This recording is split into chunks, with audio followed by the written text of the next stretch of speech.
We have the only AAA GameFi play to earn video game in the space here today with the co-founder Kieran Warwick, and it's Illuvium.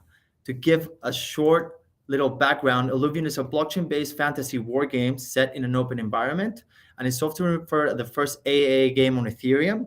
AAA is a denomination that gives the highest quality of video games. It's usually what you say, Call of Duty, and it's actually what's missing from mass adoption into crypto video games, which the main complaint is always the usability and the graphics, and they're not as high quality as what you have in mainstream gaming. So I think they're absolute pioneers. They have incredible tokenomics and the DAO structure that we'll get into it as well. And here we are, Kieran. If you can give us a little background about yourself and tell us the origin story of the company. For sure. Thanks, Ignacio, for having me on. I think it's a really interesting concept what you guys are doing, and it's awesome to see companies like yourself. So yeah, once again, thanks for having me on. My journey in crypto started back in 2016, where I was introduced to Ethereum and I was essentially working with this company that wanted to do over-the-counter Bitcoin transactions, and that got me interested in the space. And then from there, I decided to go pretty heavily in investing, and it didn't work out too well for me. I lost quite a bit of money, and that sort of burnt me. But then I went into a few different startups from there, and eventually in 2020, I came back to the space when things really started kicking off with like the DeFi summer, and from there, I found gaming inside of crypto. I was originally thinking about starting a DeFi platform. And when I came across one of the games in the space, I was amazed by what NFTs could do to gaming. And I grew up playing games, so did my brothers, who are my co founders. And so it just made sense that having ownership of your assets inside of games would be the next frontier of gaming and the next step. But the challenge was the games that I was looking at were all very, very remedial. They were, indie at best when you consider what mainstream games are out there. And so we decided to build Illuvium to essentially be the same as mainstream, but with those added advantages that blockchain brings and NFTs give to the players. And so our universe of games, which is made up of three titles to start off with, is one is called Illuvium Zero, which is like a city builder game, very similar to like a Sim City or kind of like a Command and Conquer type game. And that's where you extract resources, which you use in our second game, which is Illuvium Overworld. And that's more like Pokemon, where you go around these 7 different beautiful biomes, which are different regions, and you're trying to capture alluvials, which are all NFTs. And then once you've captured those alluvials, that's when you take them into our third game, and that's Illuvium Arena, and that's when you start battling in a game very similar to like League of Legends Teamfight Tactics. That's incredible. To everyone listening, you can register for the beta today, and I would encourage you. You spend to all the gamers that are listening to us today. You spend all this time on gaming. Why not try out somewhere in which your time might actually earn you something, and you own the digital assets that you earn? Especially when you have 3 cool modalities and 3 games in one. Honestly, cutting edge is incredible. As I was saying, how were you able to get? How were you able to reach for that level of quality versus all the other indie games that were in crypto? How did you manage to push the boundary to something that can compete to the mainstream gaming? So it started with my brother and co-founder Grant, who came from the CGI industry. He was one of the best modelers in the world, and he wanted to really push the boundaries of what we could create. And so it starts with these AAA graphics, right? Like that's the first thing that really grabs the audience of Illuvium is you're seeing high fidelity creatures that have all been conceptualized and modeled and have amazing sound effects that go along with them, visual effects, all of that kind of stuff, and even to the point of texturing. And it is what makes the difference, right? It's what gamers inside of mainstream, if you're talking about, you mentioned Call of Duty and Fortnite and all of these different games, they all have extremely high fidelity graphics, and so that's what we tried to push in the beginning. Then from there, we essentially wanted to build out an IP that could last the ages, like a Mario or a Pokemon or any of these larger scales IPs that a lot of people have grown to love. We wanted to build that, but have this underlying technology of NFTs, where, as you say, instead of you just spending thousands of hours in a game like World of Warcraft, where you don't actually own the things that you are collecting, and when you're battling and you're earning things like weapons or you're buying skins, it's all controlled by the publisher.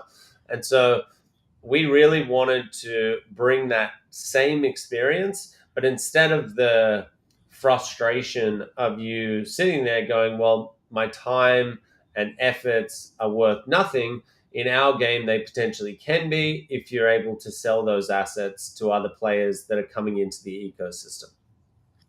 And I think that's the key disruption that we need to bring to Web2 in general. But when you come to those publisher and the big gaming companies, they've obviously created incredible amounts of entertaining.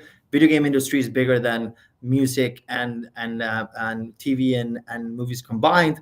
But just like any other Web2 company, from Google to LinkedIn, they create all these amazing things, and then they see the value that they have, and they create this monopoly and there's a walled gardens where they want to keep all the value to themselves. And the promise of Web3 is actually democratizing that. And so I'd love to hear more about, okay, you have the AAA graphics, you have the same quality as a Web2 game, but then you push it to the next level. So how have you figured out that token design and economy with the NFTs so that people can really generate value for the time that they spent? I'd love to hear a little bit more about how you've gone about that. Yeah, so we have what the ILV token enables you to do is two things. The first is decentralized governance. So you have the ability to really shape the future of where the gaming studio goes and how the Illuvium games are built. So things like in-game balance of characters, adding new characters, changing configurations around with like staking and governance and stuff like that. That's all decided by our community, and we have a governance process which we started prior to uh, our TGE, to even our token starting, and that is a really compelling use case for Web3. It really speaks to that transparency and that community driven feel that you get with decentralized applications. And we're just applying that to gaming, which is the first time ever, right? If you're a player of Fortnite and one thing is frustrating you, you can email the CEO, but it's not going to do anything. Whereas with us, you can directly talk to us. We're in Discord, and it's very open and transparent. So that's the first thing. A From a two-sided community. Yeah, and people love it. They really do love it. And the second thing that we enabled with our tokenomics is a concept called revenue distributions, which essentially means all of the revenue that is generated from any of the games that we create forever in perpetuity, all of that goes inside of a vault, and then periodically that vault will trigger and it will send those revenues back to the people that are staked in the protocol. So instead of you seeing this mass accumulation of profits from a publisher, we are fully decentralized in that way, where we send that back to the people that are inside the community, which enables a whole bunch of network effects where people are more likely to recommend investors to come into the ecosystem, because it's a fair distribution model where it's not just going to a single entity, it's going to absolutely everyone. Man, Kieran, I must say, I really love it, from the quality and what you guys are pioneering to your design and value redistribution to the users who are the ones that bring value to a game at the end of the day. I think your project has, ticks all the boxes from every standpoint, whether you're a player, an investor. Incredible. And now I want to get into the bread and butter of what Bondex is about, as a leading talent marketplace in Web3. You guys have built an incredible company, and that's obviously due to the people. The people are the key to any company. You've grown very large. You have a team of 150 people globally distributed today. I want to know, if I want to get hired at, and you're a gaming company, right? GameFi and play to earn, but just like DeFi companies have similarities to fintech in the topology of the talent that they need as a company, right? What are some of the things that you need as Illuvium in your topology, in your structure? What roles are running the company? What does that look like? So we decided we're one of the first truly decentralized studios. So like you say, we've got 150 plus people. They're all distributed across, I think it's like 37 different countries.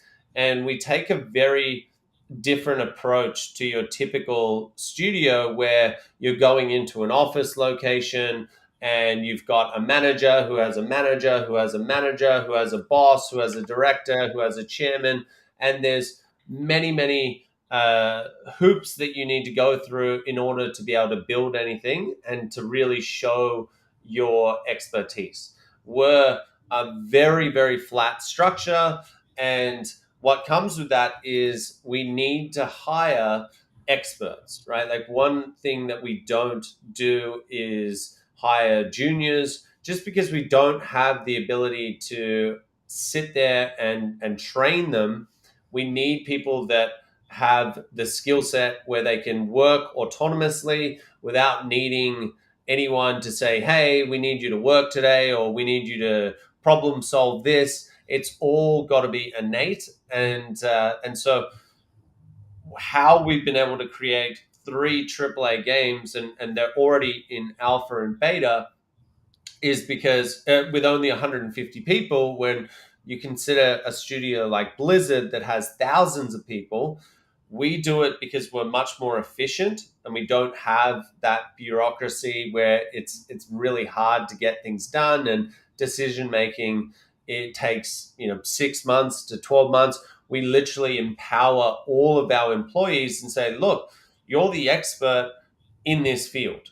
We've gone and hired you because you've been doing this for the last 10 years. So just do it, right? And go out there and work hard. And if you do, you'll be remunerated by having token holdings, which we usually entice people when they come on. We give them a stake in the tokens, and then we just say, look, if you're getting paid a really good wage, we always look after the contributors that we have, because we know that that combination of getting expert skills while being incentivized, and also really feeling like, hey, I'm getting a fair amount of money each month for doing my job, that is really the secret sauce to our hiring. And it's why we're able to produce things so much quicker than your traditional studio. I mean, everyone, listen to that very carefully. That encompasses so many of the sexy things that is about advancing your career in Web3 versus, the traditional companies, flat hierarchies, making much more impact. And a well-funded company like Illuvium can give you a lot of resources that you wouldn't be missing everywhere. Because a lot of people have this, I think, wrong notions of, oh, it's risky because it's crypto. No, that's not true. If the company has done their homework and does things right. In your case, this would be only applicable for experienced hires. And something that you brought up that is a very important point is that a lot of people think remote first new economy means, it's going to be, more flexible, but that flexibility comes at the price of being very proactive, self-started, and independent. No one's going to be chasing after you. You have to deliver or you're going to be let go, and the cycles are very fast. You eat what you kill, but it doesn't mean you can take it easy in any way. It means actually you got to be a killer. And so that's something that you got to work smarter and harder. That's what Web3 means, and that's what Web3 is about. We're not going to disrupt the current business models of gaming, finance, or talent by not working harder and smarter. So that just wanted to reiterate on that point. And as we come to an end, I tell everyone, go check the career spread at Illuvium. They have a few roles for developers and engineers that are very interesting. As you just heard from Kieran, I died with work in this company if it was a gaming engineering, and I want to, let's the elephant in the room as we do these live streams. I always like to ask, we're obviously not in the best period ever for Web3 in general, right? We're in the winter. Gaming and metaverse are holding on much better than I would say the general ecosystem, right? You guys are faring much better. But what would you say to people about what are some of the silver linings of the bear? What to look for? How to navigate it? What are some of your advice on that? So I think it's a good thing, right? Like it's basically it's created a shakeout, right? Where back in the bull market, it's very hard to identify who is actually a good project and who is not. You've got VCs who are throwing money everywhere. You've got companies and DAOs that have received so much of that funding that they're selling you the dream when you're looking at joining Web3 for the first time, and you don't want to join a project that potentially might not have the best intentions, and they're looking for money instead of looking to actually build a really, really good project. Now all of that seems to have sort of faded away, and the organizations that weren't here for the long term have been shaken out. So now you've got this situation where there's organizations like us that are still looking to hire. We still want to find these really good projects, and it's much easier to identify them. I think that's one of the best things for the whole ecosystem as a you know as an overarching thought. And then I think for individuals, you got to look at it and go, is this going to be bad forever? Or if you look at the past 10 years of crypto, because it's so nascent and it's very, very early still, there's going to be these cycles where it goes up, it goes down, it goes up, but it almost always comes back. And it can be very, very hard to continue to build and to have motivation to get up and do the 10, 15 hours that you might need to do. But you can rest assured knowing that it will come back, and what you do in the bear market is really going to show once the bull market comes back. So just keep your head down, keep working hard, and try and keep on building really, really meaningful products.